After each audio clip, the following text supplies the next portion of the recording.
So hey everyone, welcome back to my YouTube channels.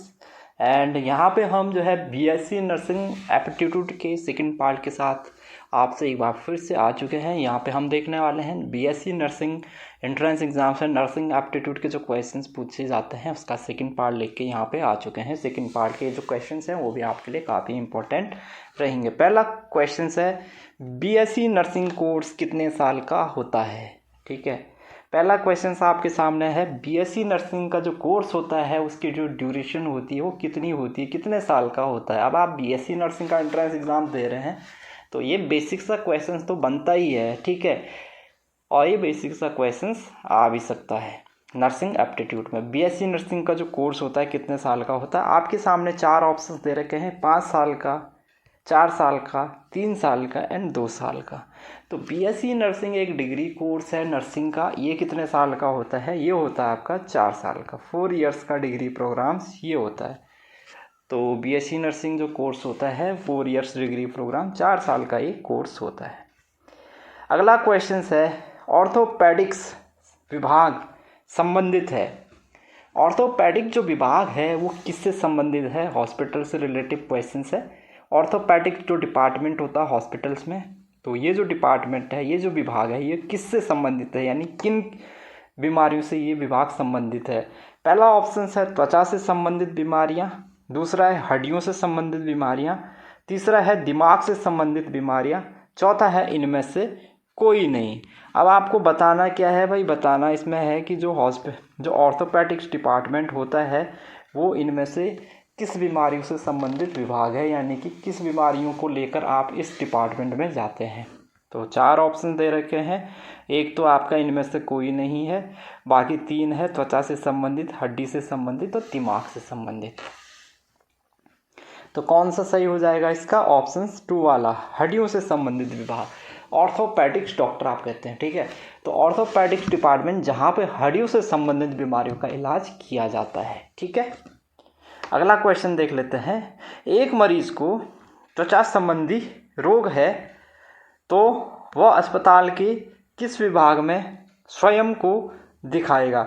यानी कि question है भाई, एक मरीज है उसको जो है त्वचा संबंधी बीमारी है, स्किन से संबंधित उसे प्रॉब्लम्स है, तो वो हॉस्पिटल जाता है, तो हॉस्पिटल के किस विभाग में खुद को दिखाएगा, यानी कि हॉस्पिटल के कौन से डिपार्टमेंट में वो डॉक्टर के पास जाएगा। आपके पास में 4 ऑप्शंस है। ये वाला जो ऑप्शंस है डर्मेटोलॉजी है, इसको टी बना देना, ठीक है। पहला ऑप्शन है डर्मेटोलॉजी, दूसरा ऑप्शन है कार्डियोलॉजी, तीसरा ऑप्शन है नेफ्रोलॉजी, चौथा ऑप्शन है मेडिसिन विभाग, ठीक है। तो एक मरीज को त्वचा संबंधी बीमारी है तो वो हॉस्पिटल के किस विभाग में स्वयं को जांच के लिए दिखाएगा? 4 ऑप्शंस है, जल्दी से बताओ। पहला ऑप्शन डर्मेटोलॉजी है, दूसरा ऑप्शन कार्डियोलॉजी है, तीसरा नेफ्रोलॉजी है, चौथा मेडिसिन विभाग है। भाई देखो, जो स्किन से संबंधित जो बीमारियां होती है वो डर्मेटोलॉजिस्ट देखता है। तो डर्मेटोलॉजिस्ट कहाँ पे बैठेगा? डर्मेटोलॉजी जो डिपार्टमेंट होगा, ठीक है। स्किन से रिलेटिव जो डॉक्टर होता है उसको डर्मेटोलॉजिस्ट कहते हैं, और डर्मेटोलॉजिस्ट आपका जो डॉक्टर होता है वो डर्मेटोलॉजी विभाग में बैठेगा। तो ए वाला ऑप्शन, फर्स्ट वाला इसका सही आंसर है। अगला क्वेश्चन देखो, एंडोक्राइनोलॉजी विभाग संबंधित है। एंडोक्राइनोलॉजी विभाग, ठीक है। एंडोक्राइनोलॉजी जो विभाग है वो किससे संबंधित है? पहला ऑप्शन है हार्मोनल बीमारियों से संबंधित, दूसरा है स्किन की जो बीमारी है उससे संबंधित, तीसरा है केवल पहला वाला सही है, चौथा इनमें से कोई नहीं है। अभी आपने स्किन वाला तो देख ही लिया कि भाई स्किन की जो प्रॉब्लम्स होती है वो डर्मेटोलॉजिस्ट में हम जाते हैं और डर्मेटोलॉजिस्ट डर्मेटोलॉजी विभाग में बैठता है। तो भाई ये क्वेश्चन का आंसर तो आपको यहाँ से मिल ही गया होगा। जो एंडोक्राइनोलॉजी विभाग है वो पहला हार्मोनल जो बीमारियाँ होती है उनसे संबंधित। ये क्वेश्चंस याद कर लेना, ये क्वेश्चंस पूछा जा सकता है और ये थोड़ा कॉम्प्लिकेटेड क्वेश्चंस भी है, क्योंकि ये जनरली आपने अगर याद नहीं रहा होगा अभी आपको, ठीक है। ये हो सकता है ये क्वेश्चंस आप पहली बार सुन रहे हो और या ये टर्म्स पहली बार सुन रहे हो, ये क्वेश्चंस आ सकता है। एंडोक्राइनोलॉजी विभाग जो संबंधित है जो हार्मोनल बीमारियां होती हैं, हार्मोन से संबंधित जो बीमारियां होती हैं उनको लेकर हम इस विभाग में जाते हैं। अब हार्मोन से संबंधित बीमारियां बहुत सारी होती है ऑप्शंस में, अगर और कुछ भी आपको देखने को मिल जाता है तो इसका सही आंसर हो जाएगा। एक बार इसको पढ़ लेना।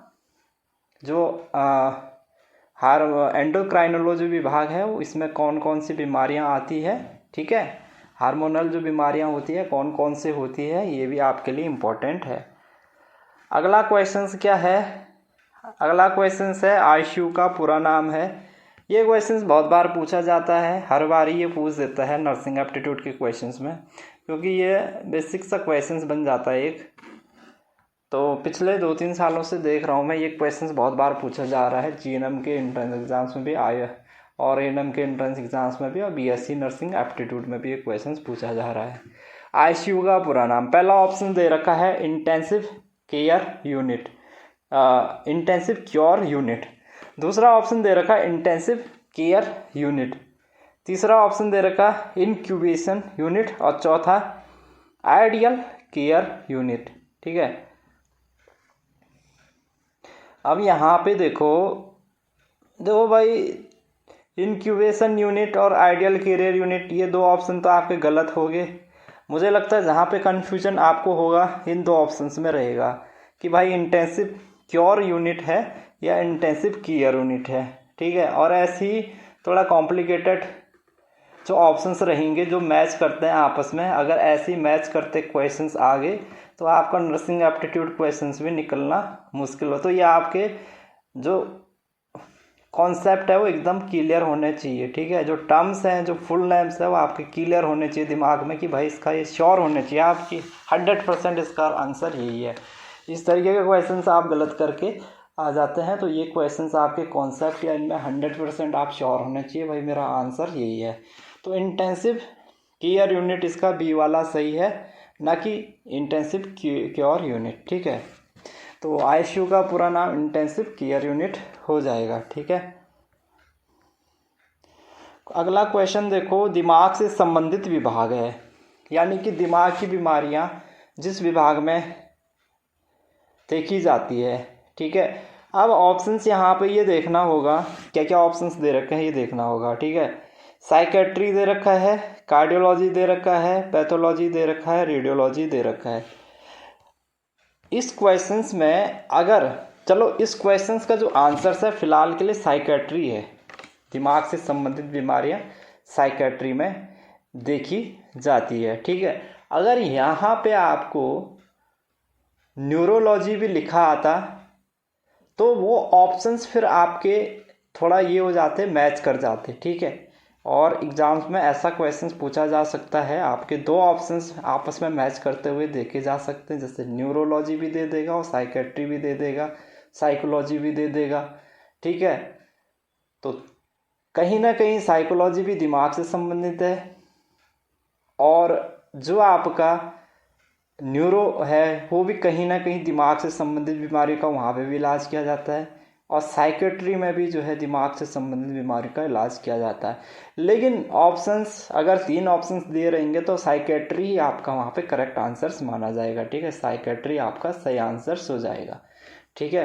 वैसे इतना घुमा फिरा के आपको देगा नहीं, ठीक है, सीधे सीधे क्वेश्चन दे देगा और जो ऑप्शंस रहेंगे वो सिंपल सा, आपको इतना कॉम्प्लिकेटेड नहीं बनाएगा। ऑप्शंस भी आपको सीधे सीधे आंसर्स एक करेक्ट दे देगा, बाकी 3 थोड़ा डिफरेंट दे देगा, ठीक है। तो इसका जो है करेक्ट आंसर साइकेट्री हो जाएगा। तो फिलहाल के लिए कुछ ये 6 क्वेश्चन थे। इसी तरीके की आगे भी आपको वीडियो मिलती रहेगी, केवल नर्सिंग एप्टीट्यूड की फ़िलहाल के लिए वीडियो आ रही है, ठीक है। तो जल्दी से इन वीडियो को ये क्वेश्चन जितने बताए इन सबको याद कर लीजिएगा।